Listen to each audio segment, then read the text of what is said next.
Les moutons noirs sont des individus astralisés, mais ils ont un esprit qui doit être développé pour percer la couche astrale de la conscience planétaire. Les parents conscients et évolués peuvent aider ces enfants à briller en leur donnant les moyens de transformer leur caractère. Si les parents ne comprennent pas ces lois astrales, les forces dans l'enfant peuvent devenir incontrôlables. Cependant, avec une prise de conscience des lois occultes de la vie, les parents peuvent amener ces enfants astralisés à conquérir leur astralité et leur intelligence.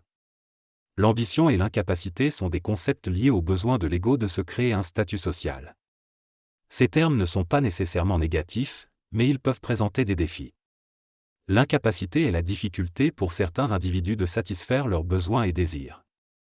Dans ce texte, il est souligné que l'ambition et l'incapacité sont des concepts qui font partie de l'aliénation de l'ego et de l'impression de l'ego face à son pouvoir. L'ambition peut donner une force à l'ego, mais peut également conduire à des conséquences néfastes telles que la perte de valeurs importantes dans la vie, comme la santé ou la famille. De même, la perception de l'incapacité peut être une illusion imposée par des états internes bloqués, qui peuvent être dépassés avec le temps.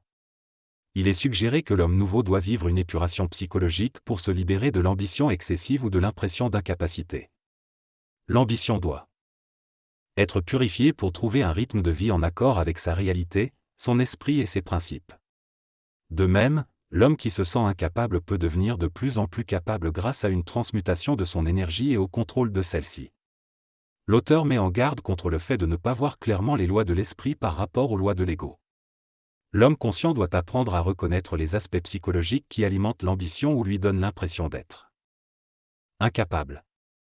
Une fois cette reconnaissance faite, cela crée une ouverture, une transformation et un changement de perception. L'ambition devient plus raisonnable et l'homme en arrive à vivre une vie qui lui correspond plutôt que de vivre pour le bien-être d'une corporation. De même, l'homme qui se sentait incapable voit grandir en lui des forces qui lui donnent une orientation, à condition qu'il se débarrasse de l'impression d'incapacité. En résumé, l'homme conscient parvient à raffiner son ambition et à éliminer l'impression d'incapacité, vivant ainsi une vie en accord avec son intelligence créative et son harmonie interne. Ce texte évoque le constat que l'homme est souvent confronté à une impression d'incapacité ou à une ambition démesurée, qui sont toutes deux le résultat de conditionnements sociaux.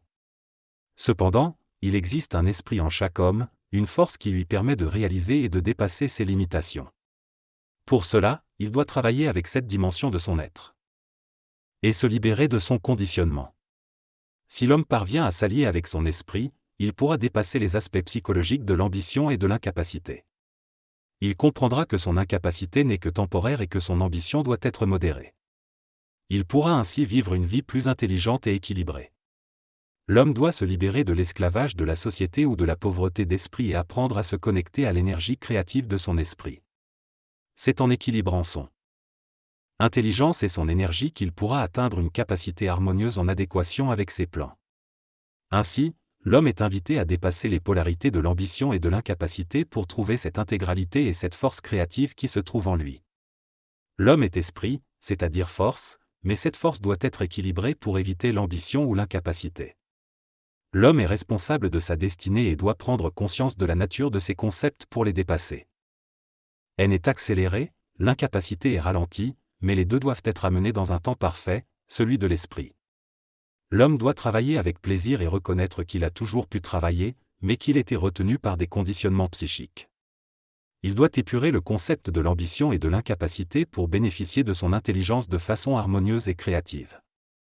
La timidité est une incapacité psychique liée aux émotions et doit être dépassée pour manifester les principes cosmiques de l'homme, l'intelligence, la volonté et l'amour. La timidité est une expérience qui cause une grande souffrance à l'homme, car elle le rend incapable de sentir et de mettre en avant sa puissance. La timidité est une forme d'antipuissance qui paralyse les principes supérieurs de la conscience et asphyxie l'homme sur tous les plans de sa vie. Elle crée un sentiment d'incapacité qui empêche l'homme de se sentir à la hauteur de lui-même. Cependant, la timidité peut être vaincue en affrontant la vie sans émotion et en prenant conscience de cette vermine qui a nui à l'homme pendant des années. Une fois la timidité éliminée, l'homme peut progressivement retrouver sa puissance et sa réalité. Il n'y a pas d'excuse pour la timidité autre que celle que l'on se donne. Son élimination fait partie de la lutte de l'homme avec lui-même, et il doit utiliser la puissance de ses principes, tels que la volonté, l'intelligence et l'amour, pour la vaincre. Il n'existe pas de méthode ou de secret, il suffit de comprendre mentalement la science de la timidité et de l'exécuter dans la vie. L'élimination de la timidité est entre les mains de celui qui en souffre, et il est le seul capable de s'en débarrasser pour devenir autonome sur le plan émotionnel. La timidité est un manque d'autonomie émotionnelle et peut devenir un complexe si elle est poussée trop loin. Une fois qu'elle devient un complexe, elle est plus difficile à éradiquer, car elle s'est imprimée non seulement dans les émotions et le mental, mais aussi dans le corps vital. La timidité peut avoir diverses conséquences sur la vie de l'homme, notamment sur le plan existentiel. Les individus timides réagissent souvent plutôt qu'ils n'agissent, ce qui peut entraver leur sentiment de contrôle de leur existence. Quant à la culpabilité, elle peut être difficile à surmonter car elle éloigne l'homme de son centre mental et le soumet à des influences énergétiques négatives. Pour se protéger de la culpabilité, il faut se maintenir fermement dans son mental, comme se tenir à un arbre pendant une tempête. En s'accrochant à son propre centre, l'homme peut neutraliser la culpabilité et retrouver le contrôle de sa vie. Le processus consiste à prendre conscience de la présence du cyclisme dans sa vie et à travailler pour le dissiper progressivement jusqu'à ce qu'il disparaisse complètement de sa conscience. Bien que cela ne soit pas facile, c'est un processus réel et nécessaire.